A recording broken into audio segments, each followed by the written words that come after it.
invitado. Bienvenido, doctor Abanto. Muchas gracias por aceptar nuestra entrevista, que está orientada a algo, ahora que todas las noticias son los huaicos y los desbordes, pero no pueden pasar por debajo otras cosas que son realmente amenazantes, ¿no?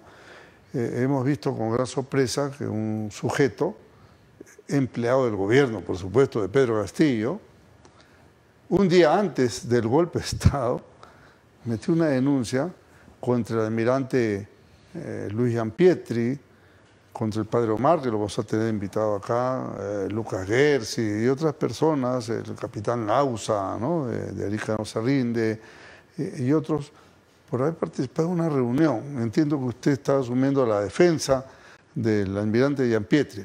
Pónganos en contexto de qué se trata este atropello. Porque bueno, es un atropello. El problema en realidad no es que cualquier loco, cualquier irresponsable, en este caso una persona contratada por el gobierno de Pedro Castillo, haga una denuncia descabellada, porque es una denuncia porque hubo una reunión de personas que expresaban su oposición al gobierno de señor Castillo. Claro. Sino que haya un fiscal capaz de abrir unas diligencias preliminares de investigación de índole naturalmente penal contra personas por el ejercicio de sus derechos a la participación política, a la libertad de expresión y a la libertad de opinión y a la libertad de pensamiento. Entonces, encontrar que en el Ministerio Público haya gente capaz de hacer una cosa como esta, lo llama poderosamente la atención, y más llama la atención que ante esta denuncia pública la fiscal de la Nación guarde silencio. Y más aún que la Junta Nacional de Justicia, que es tan proclive a actuar en otros casos, en esta situación no diga absolutamente nada. Esto es grave. Claro, a eso me refería, pues, ¿no? Que mientras todo el mundo está mirando, tú prendes cualquier canal de televisión y solamente hablan del tema de las inundaciones. Y hay una serie de cosas que pasan por debajo y no puede ser. Por ejemplo, esto es un atropello, porque primero atentar contra la dignidad de un hombre como Gianpietri me parece lo más injusto, un tipo que ha dado su vida por el país, que ha luchado de verdad, que es un héroe realmente en la etapa del terrorismo. Resulta maltratado porque a un tipo se le ocurrió que, por supuesto, detrás de él estaban los sistemas de inteligencia de la época, porque esa denuncia tan elaborada y con tantos datos no sale pues de un empleado, ¿no? Es evidente pues que la DINI de Pedro Castillo claro. ha dotado de información. Esta persona, además el denunciante, es premiada por el gobierno con un cargo, además como representante de los consumidores en Indecopi, entidad dependiente de la presidencia del Consejo de Ministros. Ya conocemos más o menos cómo es la actitud o cuál era la actitud del señor Aníbal Torre Vázquez, que es el que firma la resolución de nombramiento de designación. Entonces nos queda a todos claro que lo que había y lo que venía era una embestida antidemocrática contra todo aquel que pensase distinto del gobierno de señor Castillo, y que en esa tesitura lo que le esperaba al país en realidad era la instauración de una tiranía. Ahora, lo más preocupante es que, habiéndose conjurado ese riesgo, lo que tengamos es en el Ministerio Público la presencia de gente con un pensamiento atávico, totalmente cavernario, antihistórico, que abre una investigación malgastando los fondos públicos. Y aquí hay un tema muy serio, y es que nuestros fiscales no pagan por sus errores. Nuestros fiscales cogen a un ciudadano, lo someten a cualquier tipo de maltrato, finalmente fracasan en el intento. Te pueden mandar a la cárcel. Así es, pero fracasan en el intento, la persona es absuelta y el fiscal no paga el precio. Y nadie se juega la piel en el Ministerio Público. Yo creo que este fiscal, una vez que se logre el archivo de las diligencias preliminares, sea porque el fiscal se dé cuenta de que ha cometido un grueso error, o por la vía de un proceso constitucional que estamos considerando iniciar a la brevedad, ese fiscal no debería permanecer en el Ministerio Público. Ni el sujeto este de Indecopi, porque sigue trabajando ahí, ¿no? Y yo no sé hasta dónde es lícito que un funcionario público pueda actuar con, no sé, en defensa de qué. Es evidentemente lo que usted acaba de mencionar, ¿no?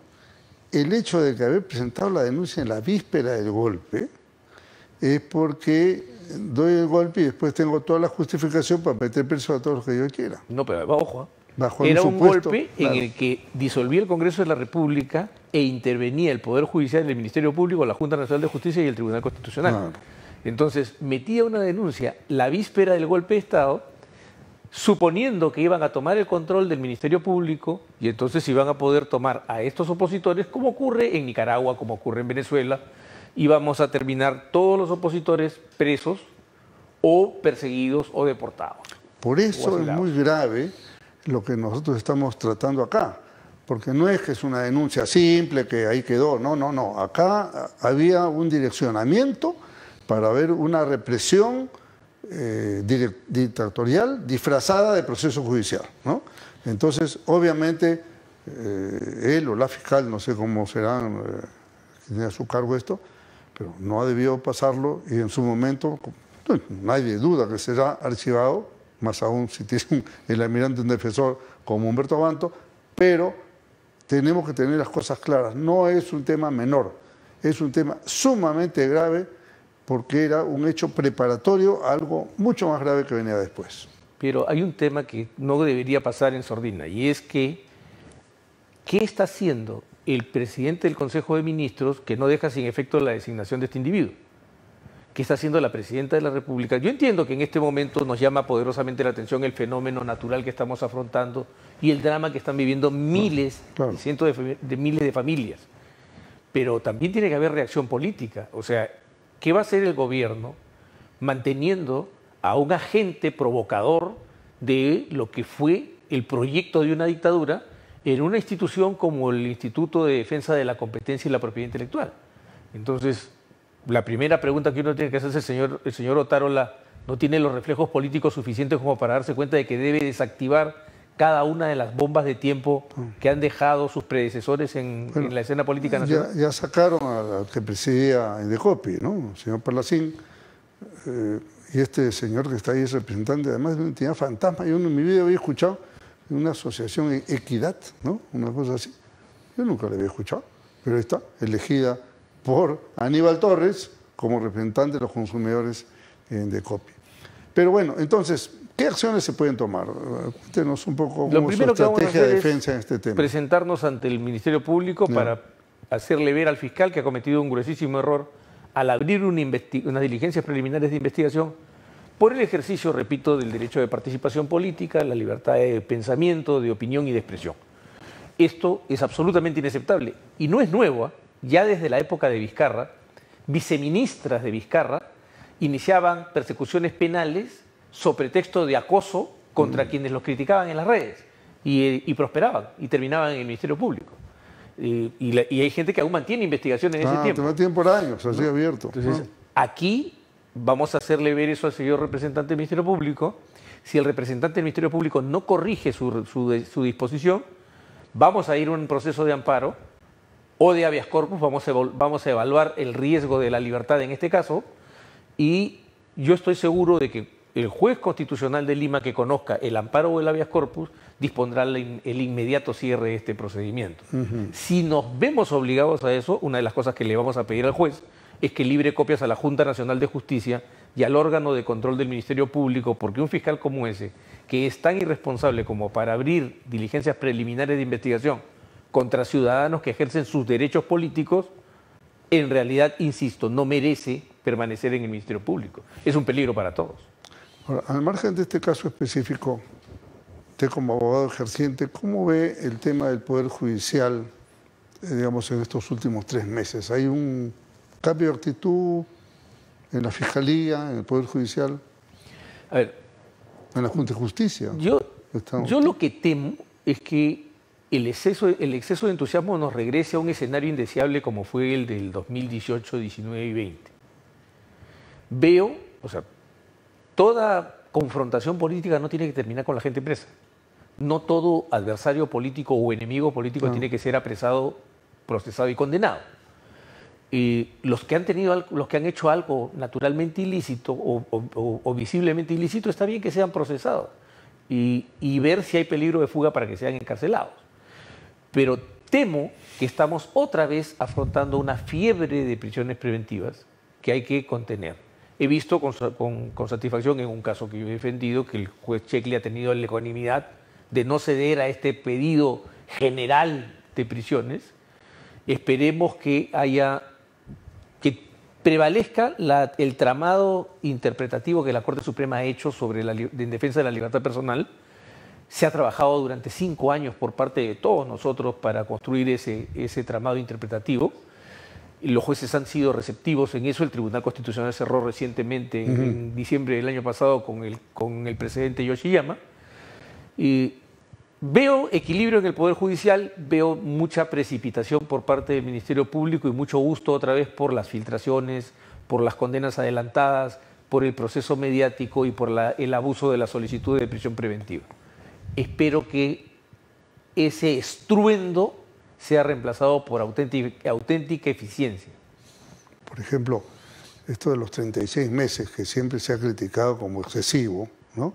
No está bien porque sea nuestro rival, sino como principio creo que hay que regular eso mejor, ¿cierto? Pero es que, curiosamente, una defensora de los derechos humanos a quien yo le tengo mucho aprecio, que es mi amiga Marisol Perestello, fue la ministra que produjo este decreto legislativo que introdujo los 36 meses de prisión preventiva, sobre pretexto de la lucha contra la criminalidad organizada, que ha terminado utilizándose como un cajón de desastre. No, pues es un ariete contra quien le dé la gana. Hoy en el Perú no hay participación criminal, o sea, ya no hay cómplices, no hay autores, no hay instigadores.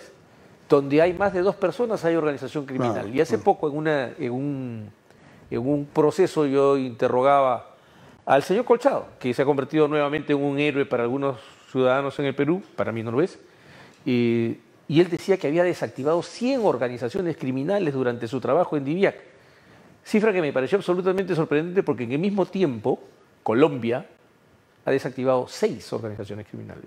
No. Entonces, ¿cómo es posible que en el Perú se puedan desactivar 100 organizaciones criminales? Supone que en el Perú tenemos un flujo criminal organizado de tal volumen que multiplica por casi 20 la criminalidad en Colombia. Eso es inaceptable. A ver, aprovechando la presencia del doctor Abanto, quizá podemos comentar un poco este tema. Naciones Unidas o dependencia de Naciones Unidas le mandaron al Perú una carta pidiendo explicaciones por los muertos, etcétera. Y mucha gente pretende esto presentarlo como un paquete, ¿no? Como si fuera un acto hasta genocida, ¿no? Jurídicamente, ¿cómo se ven los casos? ¿Es uno por uno? ¿Cómo deben tratarse? A ver, lo que ocurre es que hace tiempo desde la Comisión Interamericana de Derechos Humanos se ha venido propulsando una doctrina que tiene como mayor creador al jurista argentino Roberto Gargarella, un jurista cercano al peronismo. No. Que ha creado la teoría del derecho a la protesta social. En los tratados internacionales, en el Pacto Internacional de Derechos Civiles y Políticos, en la Convención Americana de Derechos Humanos, en nuestra propia Constitución, ese derecho no existe. Claro, el derecho a existe el derecho a la reunión pacífica y sin armas, dentro del cual dentro de cuyo ejercicio se puede desarrollar la protesta, el apoyo, el luto, etcétera, el duelo, lo que sea. Podemos reunirnos por 1000 motivos, pero todos estos tienen una condición, la actitud pacífica e inerme. Los propulsores del derecho a la protesta social sostienen que hay un nivel de violencia que es legítimo, aunque se destruya bienes privados o públicos. Eso es un despropósito, no hay un derecho a la violencia, nadie tiene ese derecho. Ahora, sí es verdad que las obligaciones internacionales nos imponen el deber de que cuando se produce un muerto en medio del ejercicio del derecho a la reunión, aunque haya habido violencia, tiene que haber una investigación. Lo que me preocupa es que no ha habido todavía el resultado de la investigación y algunos adelantan asesinatos. Sí, claro. O sea, ya saben lo que ha ocurrido. Tienen ya el resultado de la investigación sin haber investigado. Yo lo he criticado y usted como abogado penalista explique a la gente cuál es la diferencia entre un asesinato, un hecho culposo, ¿cierto? Un homicidio simple, algo accidental. Creo que hay que explicar eso. Es que porque a todos le meten asesinato. Es que va atado a un punto, ¿no? O sea, esto tiene un sustrato ideológico. Gargarella es un hombre cercano al marxismo. En el marxismo hay una teoría muy sencilla. La violencia revolucionaria es legítima. La violencia reaccionaria, que es la violencia del Estado que trata de reponer la paz, es ilegítima. Entonces, esto es lo que sustenta la teoría del derecho a la protesta social. Hasta que ellos sean gobierno. Hasta que ellos sean gobierno, en cuyo caso ya la violencia se vuelve ilegítima para quienes resisten.